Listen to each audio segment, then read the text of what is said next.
Assalamualaikum warahmatullahi wabarakatuh. Waalaikumsalam warahmatullahi wabarakatuh. Selamat pagi dan salam sejahtera bagi kita semua. Alhamdulillah pada kesempatan kali ini kita akan mengadakan sosialisasi, yaitu sosialisasi program guru penggerak angkatan keempat di SD Negeri 8 Martapura, Kabupaten Oku Timur. Saya sendiri adalah wakil dari SD Negeri 8 Martapura sebagai calon guru penggerak angkatan 4 yang mewakili Kabupaten Oku Timur. Di sini saya akan menyosialisasikan atau mengimbaskan apa yang telah saya dapatkan selama 3 bulan kemarin, yaitu tentang materi filosofi pendidikan Indonesia menurut Ki Hajar Dewantara, kemudian nilai dan peran guru penggerak, visi guru penggerak, dan budaya positif. Dasar pendidikan Ki Hajar Dewantara yang pertama adalah menuntun.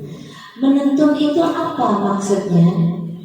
Menuntun adalah menuntun segala kekuatan kodrat yang ada pada anak agar mereka dapat mencapai keselamatan dan kebahagiaan yang setinggi-tingginya, baik sebagai manusia maupun anggota masyarakat.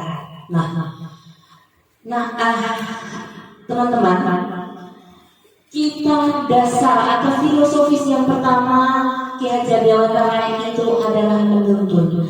Apakah Bapak Ibu dalam mengajarkan di kelas itu sudah menuntun? Sudah ya. Sudah menuntun ya, sudah menuntun, maksudnya menuntun. Tapi nanti kita lihat filosofi ke bawahnya. Yaitu apa? Tujuan pendidikan. Jadi mengajar dengan mendidik itu lain. Kalau mengajar kita hanya memberi ilmu, ya, memberi ilmu apa? Mekoi katanya ya. Ini. Sedangkan menurut Ki Hajar Dewantara, mendidik, ya, mendidik itu adalah, pendidikan itu adalah menuntun segala kekuatan kodrat. Kodrat yang mana? Kodrat yang ada pada anak-anak. Jadi dari lahir di dalam kandungan ibunya itu sudah ada kodrat anak itu. Ya, kodrat anak itu sudah ada. Kita sebagai pendidik hanya menuntun kodratnya saja. Kodrat anak itu akan menjadi apa nanti? Kita menuntunnya ke yang lebih baik agar apa? Agar mencapai kebahagiaan dan keselamatan. Kalau sudah selamat kan berarti kita tidak melenceng lagi. Dan kebahagiaan yang setinggi-tingginya, maksudnya yang setinggi-tingginya, yang semaksimal mungkin. Sebagai apa? Sebagai manusia dan sebagai anggota masyarakat. Lanjut. Kemudian yang kedua, dasar pendidikan Ki Hajar Dewantara adalah kodrat anak atau merdeka. Manusia merdeka adalah manusia yang hidupnya atau hidup lahirnya atau batin tidak tergantung kepada orang lain, yang namanya merdeka. Ya, akan tetapi berdasarkan atas kekuatan diri sendiri. Maksud dari pengajaran dan pendidikan yang berguna untuk kehidupan bersama ialah memerdekakan manusia sebagai bagian dari persatuan atau rakyat. Ya, pada zaman dahulu sebelum Ki Hajar Dewantara, pada masa kolonial Belanda, pendidikan mungkin Bapak Ibu sudah membaca dulu sejarahnya. Dulu kita sekolah susah, ya, kita dulu sekolah susah. Karena apa? Yang boleh sekolah adalah orang-orang bangsawan. Pakai kasta ya Bu? Iya, pakai kasta. Ya, hanya orang-orang pribumi boleh sekolah, yaitu di Bumi Putra itu adalah hanya untuk mempersiapkan pekerjaan. Nah, itu pekerjaan untuk kolonial Belanda. Iya kan? Pada zaman dahulu. Nah, jadi oleh Ki Hajar Dewantara, ya, padahal kodrat anak itu ada. Anak-anak Indonesia pada zaman dahulu itu sudah ada yang pintar, ada yang karena dibodohi atau bodoh karena tidak sekolah, maka tidak bisa pintar karena tidak bersekolah. Karena itu dasar pendidikan Ki Hajar Dewantara itu adalah kodrat anak dan merdeka. Kodrat anak itu adalah kodrat yang ada di dalam diri anak tadi, seperti menuntut kodrat anak. Nah, di sini kodrat anak agar bisa merdeka, mencari ilmu dan mencari kepandaian. Kemudian dasar pendidikan lagi masih pengaruh pengajaran itu umumnya memerdekakan manusia atas hidupnya, lahirnya. Sedangkan merdekanya hidup batin itu terdapat pada pendidikan. Merdeka batin dan merdeka lahir. Maksudnya merdeka batin itu apa yang kita inginkan, apa yang kita mau atau anak-anak mau ya, untuk guru ya, untuk siswa yang mau, itu adalah didapat dari pendidikan. Sedangkan merdeka lahir itu, lahirnya untuk apa? Nah, lahirnya itu merdeka lahir itu, bisa matematika, bisa bahasa Inggris, bahasa ini IPA, itu adalah lahirnya. Sedangkan merdeka batin itu yaitu apa? Akhlak, budi pekerti dan lain sebagainya, itu merdeka yang sesuai dengan kodratnya, kodrat dari anak-anak itu. Nah, kodrat anak yaitu pada masa-masa ini adalah bermain. Nah, kodrat anak untuk anak SD, nanti kita belajar lebih lanjut. Untuk anak SD, yaitu salah satunya adalah kodrat anak bermain. Kemudian pikiran, perasaan, kemauan, tenaga atau cipta karsa, rasa karsa, pekerti sudah ada pada diri anak. Kita tinggal mengembangkan saja. Kemudian permainan anak dapat menjadi bagian dari pembelajaran sekolah. Jadi bermain-main itulah, tapi bisa dijadikan menjadi pembelajaran di sekolah. Itu menurut Ki Hajar Dewantara. Iya, kita harus menciptakan pembelajaran yang menyenangkan sambil bermain. Iya, belajar sambil bermain. Ya. Kemudian yang ketiga adalah pendidikan yang berpihak pada anak. Sudahkah kita pendidikan menjalankan atau menerapkan pendidikan yang berpihak pada anak? Bapak Ibu sudah menjalankan pendidikan yang berpihak pada anak? Tadi menuntut sudah, iya kan? Kemudian yang kedua kodrat anak tadi sudah. Kemudian sudahkah Bapak Ibu menjalankan tugas atau menerapkan pendidikan yang berpihak pada anak? Yang berpihak pada anak itu apa? Ya, ini kita baca. Bebas dari segala ikatan, dengan suci hati mendekati sang anak, bukan untuk meminta sesuatu hak, melainkan untuk berhamba pada sang anak. Itu kata-kata Ki Hajar. Ikhlas Bu, ikhlas bisa Bu. Ya, dengan ikhlas kita diparafrasekan oleh Profesor Sarjito, Rektor Universitas Gadjah Mada di perguruan Dr. Honoris Causa kepada Ki Hajar Dewantara di bidang ilmu kebudayaan. Pokoknya pendidikan harus terletak di dalam pangkuan ibu bapak, karena hanya dua orang inilah yang dapat berhamba pada sang anak dengan semurni-murninya dan seikhlas-ikhlasnya, sebab cinta kasihnya kepada anak-anaknya boleh dibilang cinta kasih tak terbatas. Itu kata-kata Ki Hajar Dewantara. Ikhlas ya Bu. Ya, artinya adalah kalau berpihak adalah salah satunya ikhlas. dasar pendidikan Ki Hajar Dewantara bukan tabula rasa. Bapak Ibu tahu teori tabula rasa? Apa? Sudah pernah dengar? Sudah. Gimana? Lupa. Tabula rasa itu adalah seperti kertas putih. Anak itu diibaratkan seperti kertas putih. Kitalah guru yang menulis. Pernah dengar seperti itu? Iya, itu adalah teori tabula rasa. Tetapi menurut Ki Hajar Dewantara itu bukan. Kita tidak bisa menuliskan kehidupan anak itu seperti ini. Ya. Anak bukan kertas kosong yang bisa digambar sesuai keinginan orang dewasa. Ya. Anak lahir dengan kekuatan kodrat yang masih samar-samar. Tujuan pendidikannya adalah menuntun, seperti yang pertama tadi, filosofis yang pertama, yaitu menuntun atau memfasilitasi, membantu anak untuk menebarkan garis samar-samar agar dapat membagi lakunya untuk menjadi manusia seutuhnya. Ya, Guru dong yang menggali berarti. iya, yang menuntun kita, memfasilitasi. Jadi kita tidak bisa, oh kamu harus jadi apa,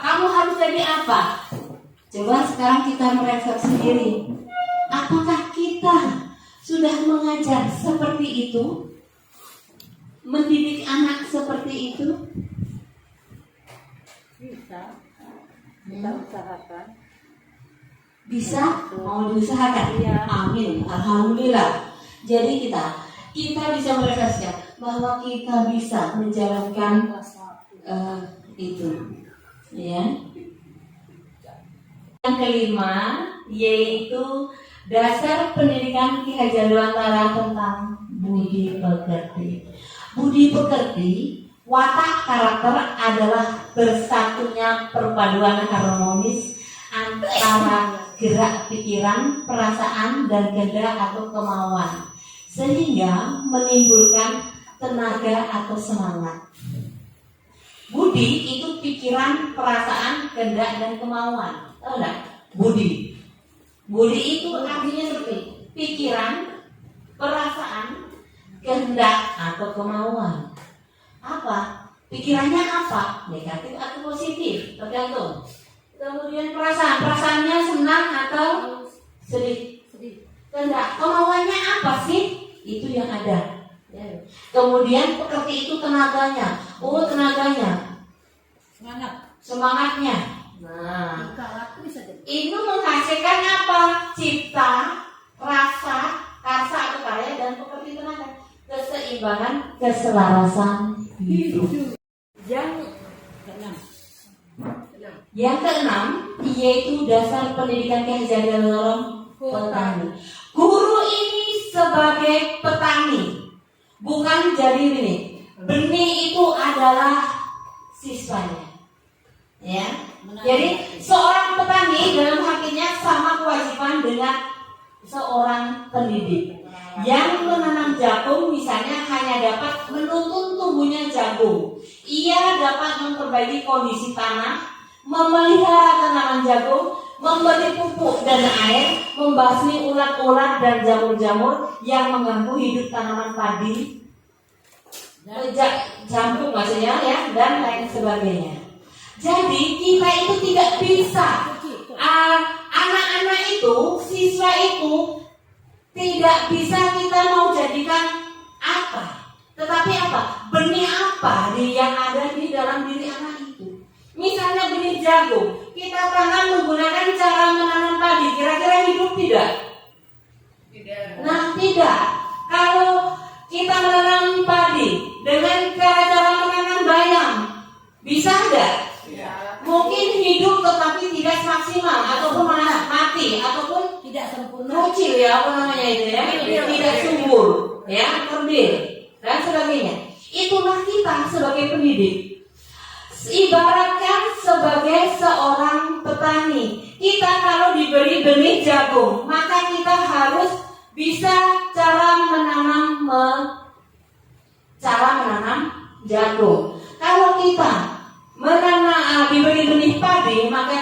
akan bisa menanam padi. secara menanam padi. Kita hanya bisa memperbaiki apa? Memperbaiki tanahnya dengan memberi pupuk, kemudian memberi airnya, mencakolnya biar subur tanahnya, kan seperti itu. Itulah kita sebagai pendidik. Kita tidak bisa memaksakan anak itu menjadi apa. Ya, kita hanya bisa menuntun itu tadi atau merawatnya. Kita bisa merawat. Oh, kalau tanah diabarkan lingkungan sekolah, oh lingkungan sekolahnya seperti apa? Kemudian pupuk, memberi pupuk. Pupuk itu apa? Yaitu semangat ataupun ilmu-ilmu yang berguna, kan seperti itu. Menghilangkan ulat-ulatnya atau jamur-jamurnya yang jelek-jelek itu, singkirkan.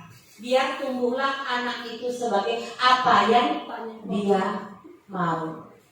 Kan seperti itu. Bapak Ibu ya. Ya, kita sudah belajar tentang refleksi pemikiran filosofis pemikiran Ki Hajar Dewantara. Sekarang kita refleksikan diri kita, Bapak Ibu, bagaimana menjawab pertanyaan keempat ini. Pikirkan dan tuliskan satu pengalaman Anda terkait proses pembelajaran dan yang merefleksi atau menceritakan pemikiran Ki Hajar Dewantara. Kemudian yang kedua, bagaimana mewujudkan menuntun yang saya lihat dalam konteks sosial budaya di daerah saya, di daerah kita ya Bapak Ibu ya. Mengapa pendidikan di Indonesia perlu mempertimbangkan kodrat alam dan kodrat zaman? Yang keempat, apa representasi pemikiran Ki Hajar Dewantara pendidikan yang berhamba atau berpihak pada anak dalam peran kita sebagai pendidik? Nah, peran guru penggerak yang pertama yaitu menjadi pemimpin pembelajaran. Bapak Ibu juga sudah bisa menjadi pemimpin pembelajaran, minimal memimpin pembelajaran di kelas. Ya kan Bapak Ibu? Ya, Bapak Ibu sudah menjadi pemimpin pembelajaran. Yang kedua yaitu menggerakkan komunitas praktisi. Maksudnya, seperti yang kita laksanakan ini. Ini adalah menggerakkan komunitas praktisi, minimal di lingkungan sekolah kita. Menggerakkan komunitas kita, komunitas yang ada di SD Negeri 8 Martapura. Ya, biar Bapak Ibu mengikuti atau kita terapkan bersama-sama secara berkolaborasi. Kemudian yang ketiga adalah menjadi coach bagi guru lain. Ini juga menjadi coach atau coach itu apa Bapak Ibu? Pelatih, menjadi pelatih guru lain. Nah ini saya juga di sini sudah mempraktekkan menjadi coach, menjadi pelatih Bapak Ibu. Bukan saya ini pinter, tapi kita sama-sama belajar. Ada kesempatan saya untuk mengikuti guru penggerak, dan ini saya terapkan melatih Bapak Ibu karena duluan saya mendapat ilmunya kan Bapak Ibu ya. Ya, saya sudah 3 bulan berlatih untuk menjadi calon guru penggerak. Jadi sekarang inilah giliran saya melatih Bapak Ibu karena saya mendapatkan ilmu lebih dulu, bukan lebih pintar, tapi lebih dulu mendapatkan ilmunya. Kemudian yang ketiga yaitu mendorong kolaborasi antar guru dan stakeholder yang ada di sekolah. Apa? Mendorong kolaborasi. Kita akan berkolaborasi, kita sama-sama untuk memajukan SD 8 Martapura ini untuk mengubah paradigma pendidikan yang ada di Indonesia sekarang ini. Yang kemarin tujuan pendidikan, tujuan sekolah apa?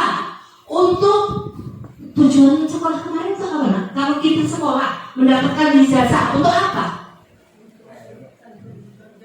Untuk bekerja ya. Untuk bekerja itu masih seperti pada zaman kolonial Belanda. Kalau sekolah, itu sekolah kakek dapat dapat ijazah, bisa daftar pegawai. Itu pemikiran zaman dahulu kala pada kolonial Belanda. Pada kolonial Belanda, sekolah itu untuk apa? Menjadi pegawai, menjadi pegawainya orang-orang Belanda. Iya kan? Nah, sekarang tugas kita yaitu menuntun tumbuh kembangnya siswa itu untuk menjadi apa yang dia sukai, bukan untuk bekerja. Iya kan? Itu yang paradigma yang harus kita ubah. Bukan untuk mencari ijazah dan untuk bekerja, tetapi untuk mengembangkan potensi yang ada pada diri anak sesuai dengan kodrat alamnya dan kodrat zaman pada sekarang ini. Seperti itu. Ya, mendorong kolaborasi antar guru dan stakeholder, yaitu mendorong kolaborasi. Kemampuan kita atau kolaborasi. Apa kolaborasi itu? Bergabung. Iya, gabungan atau kerjasama. Ya Bapak Ibu ya, kerjasama. Kemudian mewujudkan kepemimpinan murid. Nah, anak-anak ini kepemimpinan minimal kita menjadi pemimpin.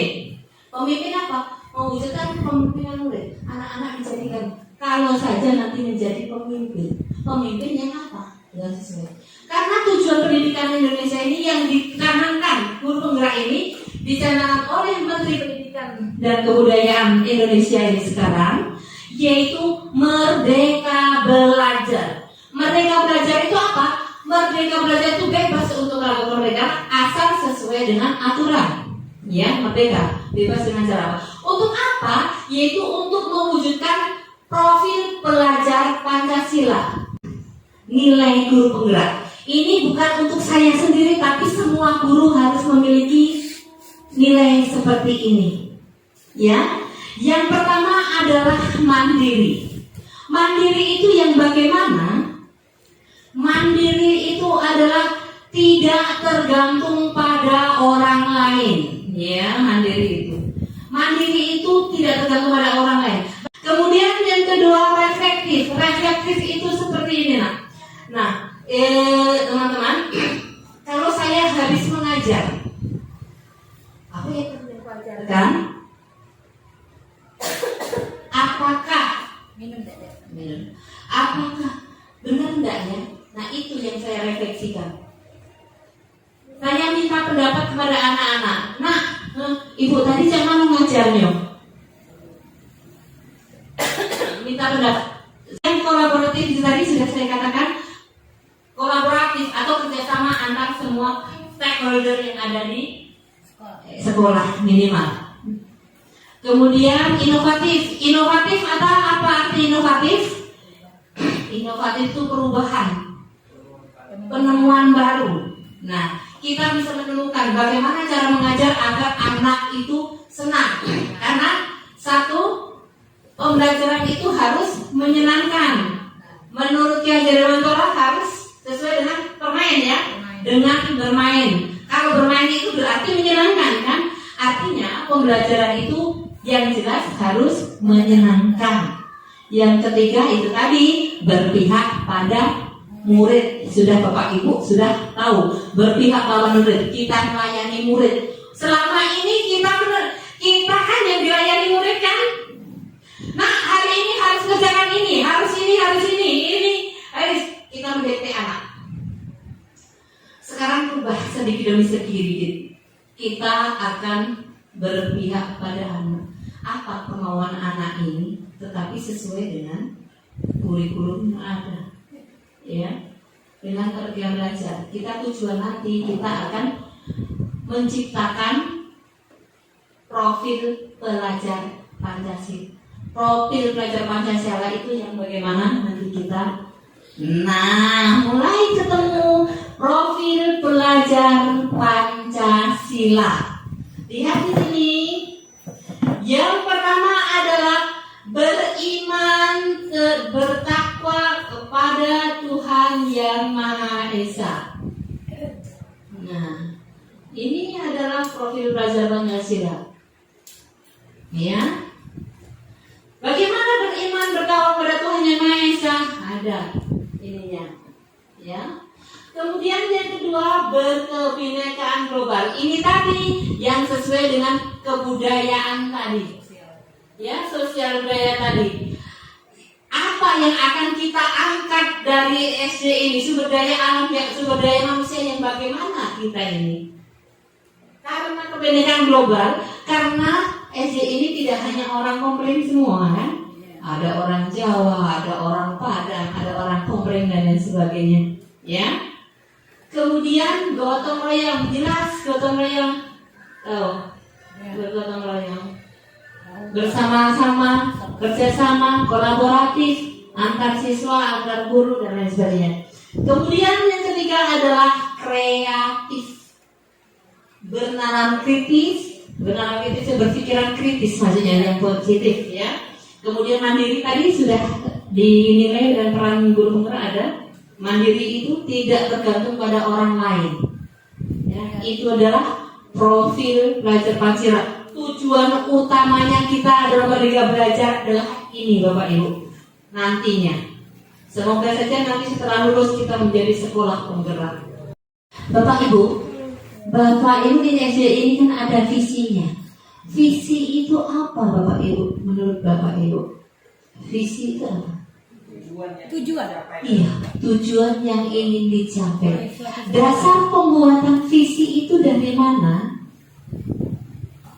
Dasarnya, kalau Bapak Ibu, inquiry apresiatif itu dikenal sebagai pendekatan manajemen perubahan yang kolaboratif dan berbasis kekuatan, bukan masalah ya, berbasis kekuatan. Pendekatan IA percaya bahwa IA itu inquiry apresiatif tadi ya, percaya bahwa setiap orang memiliki inti positif yang dapat memberikan kontribusi dan pada keberhasilan. Setiap orang itu mempunyai inti positif, ya. Pendekatan IA dapat dilalui dengan mengidentifikasikan hal baik apa yang ada di sekolah, mencari bagaimana hal tersebut dapat dipertahankan dan memunculkan strategi untuk mewujudkan perubahan ke arah lebih baik. Itulah yang dinamakan inquiry apresiatif. Jadi bukan masalah-masalah, ya. Bukan masalah-masalah yang kita cari. Biasanya kalau memanggil orang tuanya apa? Bolos, dan ngerjakan PR. Terus apa lagi? Nakal, minggat, dan belago. Ya. Bukan itu. Sekarang yang baik-baik yang dipanggil orang tuanya. Jadi memotivasi. Dibiasakan dia yang baik. Yang baik-baik yang dipanggil. Maka dipanggilnya aku nih anak pasti bermasalah. Padahal anaknya ini kok rajin anaknya. Kamu seperti itu. Yang tidak bisa baca dipanggil. Padahal kalau yang kelas 1 misalnya ya Bunda ya, yang sudah lancar baca panggil orang tuanya. Nasihatnya, bagus anak kamu sudah bisa membaca lancar. Itu adalah kekuatan positif dan orang tuanya pun akan merasa bangga, diperhatikan anak saya ini seperti itu. Ini kalau orang tuanya dipanggil, pasti masalah, tidak usah datang. Iya kan? Tetapi kalau disuruh ngumpul kakak sama KTP, sepertinya 6:30 datang. Iya, sudah pengalaman. Kalau dapat santunan. Iya. Iya, ditanyakan terus, sudah ngumpul kakak dan KTP, kok kayak cair? Dia kumpul kakak KTP itu dapat duit. Nah kan sudah menjadi budaya. Maka budaya itu kita hilangkan sedikit demi sedikit. Jadi kita bangga. Kalau kita hal-hal positif yang kita panggil, berarti dipanggilnya apa ya? Aku dapat hadiah ya anak aku. Aku dapat pintar ya anak aku. Nah kan seperti itu. Jadi dipanggil terus. Yang nakal atau punya kurang juga dipanggil saudara. Jadi semua yang baik dan buruk, yang negatif dan positif dipanggil dan salah. Ya, diambil kekuatannya, ya. Itu diambil kekuatannya berbasis kekuatan yang positif. Karena anak walaupun senakal apapun, sebodoh apapun, ada pasti memiliki inti positif. Ada kebaikannya. Benar tidak Bu? Ada seorang anak ada enggak walaupun yang nakalnya apapun, tetapi ataupun bodohnya apapun, Pokoknya ada nggak inti positifnya? Ada. Jadi setiap orang itu selalu ada inti positifnya. Itulah yang dinamakan pendekatan inquiry apresiatif. Nah, pengelolaan suatu perubahan positif di sekolah, tentu kita membutuhkan sebuah manajemen perubahan di mana manajemen ini dilakukan dengan tahapan baca yang menggunakan paradigma inquiry apresiatif.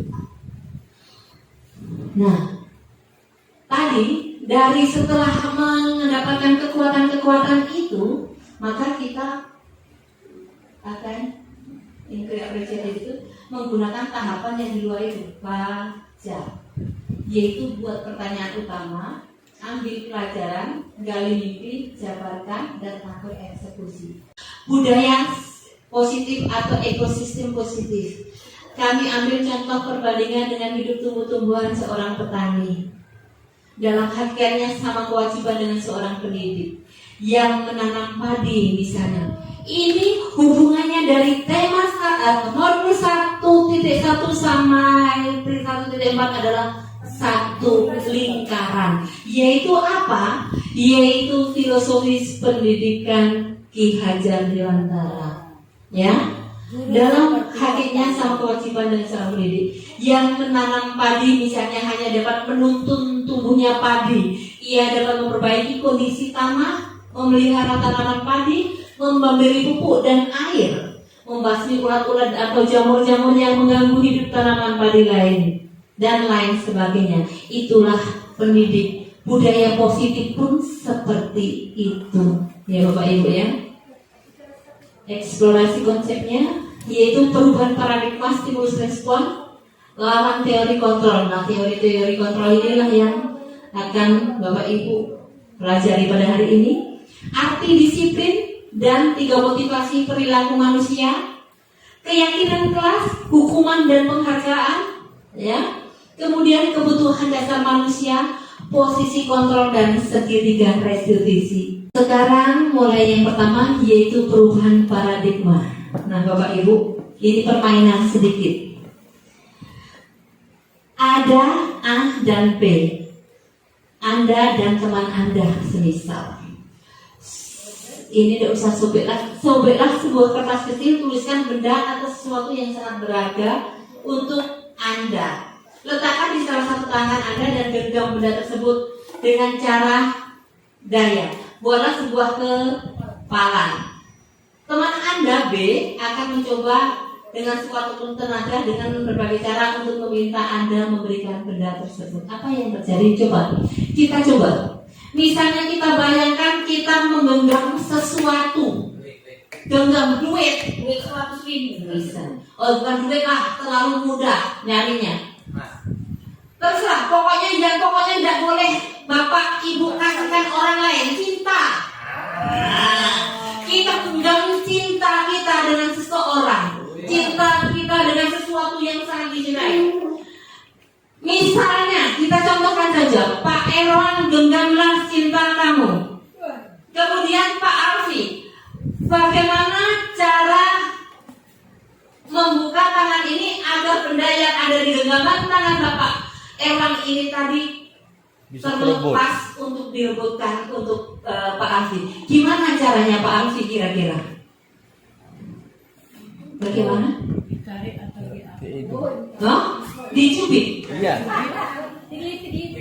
Dikelitikin. Terus diapakan lagi? Ditabok? Ya ditabok. Terus siapa lagi? diomongi baik. Diomongin gimana? Diomongin gimana Bu Nih? Oh, diomongin baik-baik. Nah, kira-kira dilepaskan nggak? Karena ini sesuatu hal yang diyakini oleh Pak Erwan ini sangat berharga. Tergantung dengan orangnya. Kalau Pak Erwan menganggap itu penting bagi diri dia, dipegangnya. Iya, jadi tidak bakalan dilepas ya. Cintanya separuh-separuh bela. Iya, karena ini yang digenggam cinta Pak Erwan. Gimana Pak Erwan mau dikasihkan? Tidak. Oh tidak, karena ini mencintainya lagi, maka dengan segala cara pun tidak akan Diberi. dilepaskan. Inilah yang dinamakan keyakinan. Nah, paradigma, perubahan paradigma itulah disitulah, ya. Dengan segala apapun kita tidak akan memberikannya dan akan melakukan hal apapun untuk menjaga cintanya, genggamannya ini, sesuatu yang dihargai itu tadi yang diyakininya.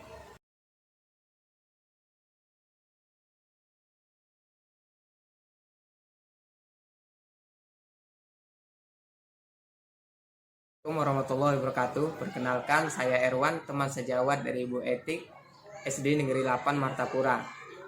Menurut pengamatan saya, Bu Etik telah banyak melakukan perubahan dalam pembelajaran, berinovasi, berkreasi, dan berkolaborasi terhadap teman sejawat. Setelah pengimbasan terhadap kami terutama saya selaku teman sejawat telah mengikuti beberapa cara yang telah diterapkan oleh Ibu Etik terhadap kami. Harapan saya, semoga kedepannya Ibu Etik dapat memberikan perubahan yang lebih baik lagi untuk kemajuan SD Negeri 8 Martapura. Demikian testimoni dari saya. Terima kasih. Wassalamualaikum warahmatullahi wabarakatuh. Assalamualaikum warahmatullahi wabarakatuh. Perkenalkan, nama saya Nidaria, siswa kelas 5 SD Negeri 8 Martapura. Saya senang dan bersemangat setiap pembelajaran yang diberikan Ibu Eti, karena Ibu Eti memberikan pelajaran dengan berbagai cara, seperti menonton video dengan permainan-permainan, dan kami semua senang. Belajar dengan Ibu Eti menyenangkan. Terima kasih Bu Eti. Wassalamualaikum